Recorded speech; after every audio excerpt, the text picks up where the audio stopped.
ستاروں کے بجھتے ہوئے چراغوں سے دھواں سا نکل رہا تھا۔ یہ مکے کی صبح کاذب تھی، لوگ ٹھنڈی ہواؤں کی گود میں سو رہے تھے، سکوت شب پوری طرح ٹوٹا نہ تھا۔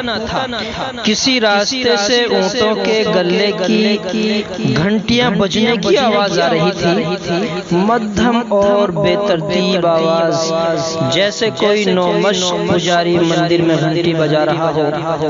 اہل مکہ کے گھروں پر نیند کی خاموشی چھائی ہوئی تھی۔ اس عالم میں بنو ہاشم کے عریض و طویل مکان کے دروازے کے پاس ایک باوقار شخص سیاہ کمبل دیوار سے کمر لگائے بیٹھا تھا۔ وہ گہرے سوچ میں ڈوبا ہوا تھا۔ اس کے ماتھے پر سلوٹیں کبھی ابھرتی تھی، کبھی پھیل جاتی تھی۔ فکر اور احساس کے بار نے اس کے سینے کو کھول دیا تھا۔ اس کی آنکھوں میں کبھی چمک پیدا ہوتی اور کبھی اندھیرا، یعنی کہ خیالات اس کے دلوں میں تھے۔ وہ یک بارگی کھڑا ہوا اور صحن میں تیز تیز ٹہلنے لگا۔ خوب دھوپ پھیل چکی تھی۔ ابو قبیس کی چوٹیوں پر سورج کی شعاعوں نے سنہری شعر لکھ دیے تھے، پرندے چہچہا رہے تھے، بکریاں ممیا رہی تھی اور اونٹ بلبلا رہے تھے، گویا کہ صبح صادق ہو چکا تھا۔ عبد المطلب نے پیشانی سے پسینہ پوچھا، کئی بار ہاتھوں کی مٹھیوں کو بند کیا اور کھولا، پھر اپنے کرتے کو نیچے سے اٹھایا، بولے عبداللہ کہاں ہے؟ اسے بلاؤ، کعبے کی دیوار کے سائے میں آج اسے قربان کر کے اپنی منت پوری کروں گا۔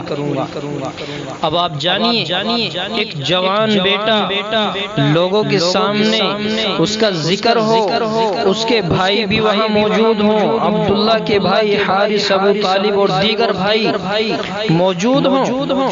ننیال والے بھی یہ خبر سن کر آ گئے، چاروں طرف ہلچل مچ گئی۔ عبد المطلب نے یوں کہا، میں نے جو اللہ سے وعدہ کیا تھا منت پوری کرنے کا آج وقت آ چکا ہے۔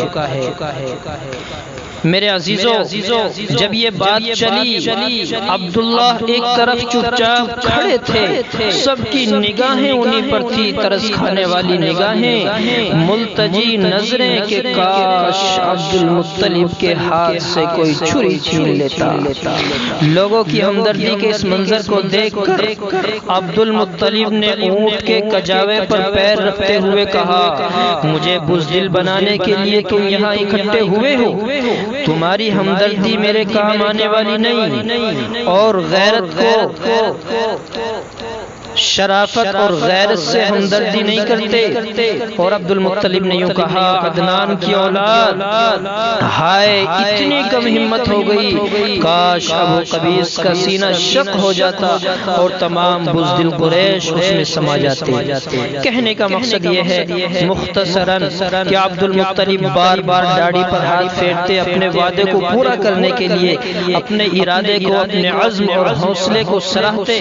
اسی کشمکش میں بہت وقت گزرتا چلا گیا، آپس میں منتیں سماجتیں ہوتی رہیں، لیکن کوئی جواب دینے والا نہیں ہے۔ عبد المطلب کے سامنے کون کھڑا ہو؟ یہ سخت کشمکش تھی، لیکن جیسے ہی کچھ لوگ تیار ہوئے، ایک ہاتھ میں عبد المطلب کے چھری تھی، دوسری جانب دسیوں سینے عبداللہ کے سامنے سپر بنے ہوئے تھے، اور یا سید القریش ایک بات کہو مانو گے؟ ایک بوڑھے نے یہ بات کہی، مجھ سے کسی بات کے اقرار نہ لو۔ عبد المطلب کہتے ہیں، تمہیں جو کچھ کہنا ہے کہہ ڈالو۔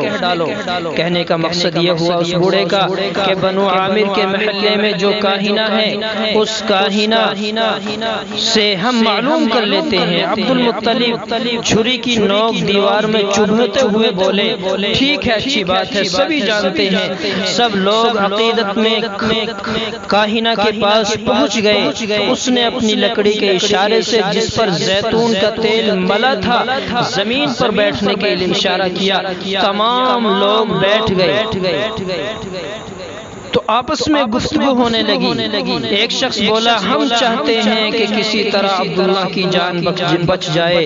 عبد المطلب نے فوراً اس کی طرف دیکھا اور یہ کہا کہ نہیں، آپ اپنے انداز میں فال کھولیے، جو آپ کا علم کہتا ہے اس کے مطابق ہمیں بتلائیے۔ وہ کاہنہ بڑے بڑے دانتوں کو دکھا کر ہنسنے لگی، قہقہے مارنے لگی۔ اس کا تلفظ آمیز قہقہا ڈراؤنا بن گیا، لوگ ڈرے ہوئے تھے۔